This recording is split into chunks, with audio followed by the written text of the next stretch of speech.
Hi, I'm Maya Romero with UC Irvine Athletics, and today I'm here with Kori Pickelle, UC Irvine women's soccer defender.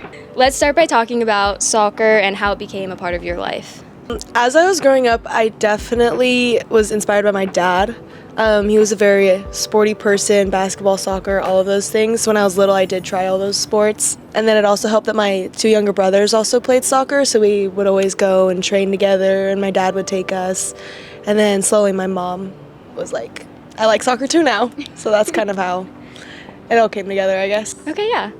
Can you talk about a mentor, coach, or teammate who's made an impact on you as a player? I would say definitely my dad. He's probably the reason I stuck with soccer for so long, and he would always tell me to go train. He would take me to go work on stuff that I knew I needed to work on, so he was always there and supporting me. What made you ultimately decide on playing soccer at UC Irvine? I knew when I was being recruited I always wanted to go to a school that had really good athletics and academics, and UC Irvine was definitely one of my top choices. It's also a very big positive that it's in SoCal, and it's a lot closer to my family in San Diego now. In terms of your life on the field now at UC Irvine, so far you've scored 3 goals this season and played a total of 675 minutes. What's it been like contributing more to the team this season with moments like your 2-goal game against Sacramento? I mean, it's definitely a lot different than the past seasons because I'm definitely playing more and contributing more by scoring goals, which is something I never thought I would be doing as a defender, but it feels great, and I know that I have the support of my teammates. Yeah, it seems like you guys have a great team dynamic in general. I think this year I just feel a lot more closer to my teammates than I have in the past. Do you feel like you kind of took on a elderly role, like a veteran role of introducing people and making things work? I would say kind of, just because it's my coach isn't babying me anymore. He has new players to kind of baby, new players to help grow. And I know it's not just me, it's other senior players, other juniors as well. And you probably don't have those silly tasks of bringing the water or maybe you don't do that. Do you guys even do that? No, the trainers bring our water, Okay. But the freshmen are responsible for gear. Every practice, every game day, they have to bring the gear, balls, bibs, cones. So I'm very glad I don't do that anymore. You've done your time. So what does a typical game day look like for you? Do you have any pregame rituals, superstitions, anything like that? I would say definitely always have to have an energy drink, and I usually scooter with one of my other roommates. We stop at Target, and then we come here for our pregame meal. I usually get my hair braided by one of my other roommates. That's always a big one for me. Okay. What's the energy drink? Most of the time it's a Celsius. I've never had a Celsius before. But Are you serious? No. Oh my god, I love them. When you guys travel as a team to places like Arizona or Hawaii, what's that experience like? I love it. I just feel so much more connected with our team.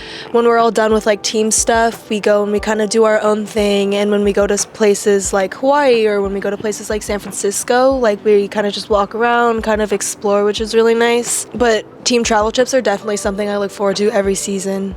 They're lots of fun. Yeah, bus rides, plane rides. Yeah, even bus rides. Literally just yesterday when we were going to Long Beach, we had the big speaker out. We were just playing music the whole ride there. It was only a 30-minute ride, but it was a lot of fun. You also enjoy playing futsal. What's the difference between it and soccer? Do you think it helps you as a soccer player? I would say futsal definitely helps when it translates to the big field. A futsal court is smaller, the ball's smaller, the goals are smaller, and there's less players on the field, so it definitely requires more ball control.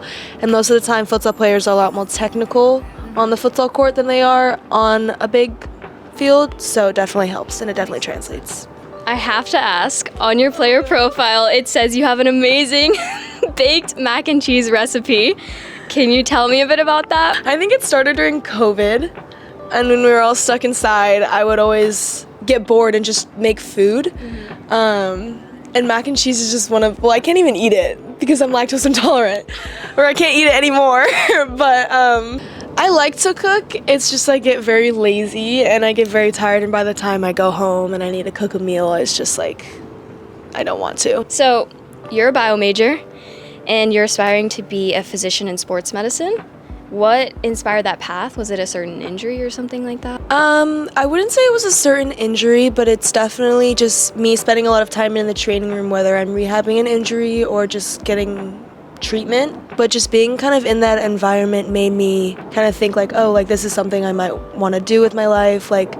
I still, like, I've always known I wanted to do something like involving athletics in my career, but I think just being a sports doctor, a sports medicine doctor is something I've always wanted to do. So on that topic, how do you balance Division I athletics with such a heavy course load and just being a bio major in general? I think it's definitely like a game of priorities. I've kind of had to learn how to prioritize like soccer and school, and I've kind of learned in college, which I feel like is kind of late, that school should always come first before soccer. I think it's hard for you to prioritize school when you're in high school and you're trying to get recruited. Yeah. What is the hardest course you've taken at UCI? OChem, organic chemistry, Chem 51A. I thought Gen Chem was hard, but OChem was worse. Gen Chem weeded me out, so. I barely did. It was, yeah. So if you could give any advice to your freshman year self, what would that be? Take advantage of all the opportunities you get. After my last final, like of my sophomore year, I went home and I cried because I was like, there's no way I'm halfway done with college. Don't waste your time doing anything that like you know you shouldn't be doing. It's great advice. Okay, so now I've got some rapid fire questions for you. Last concert you went to? Bryson Tiller. Best store or restaurant in UTC? Mendocino Farms. Favorite SoCal beach? Laguna, definitely Laguna. Favorite school to play against? I would say Cal Poly or UC Davis. Who on the team has best aux? Me. Yeah. Yep, she said it. Yep. All right, so now we're gonna do a catch the cup challenge. Okay.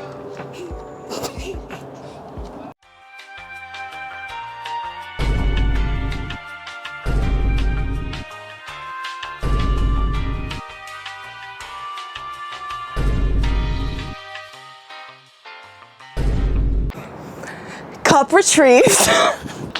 Final take. Yep, got it. This is it. This. Yeah. Wait, did you get that on camera?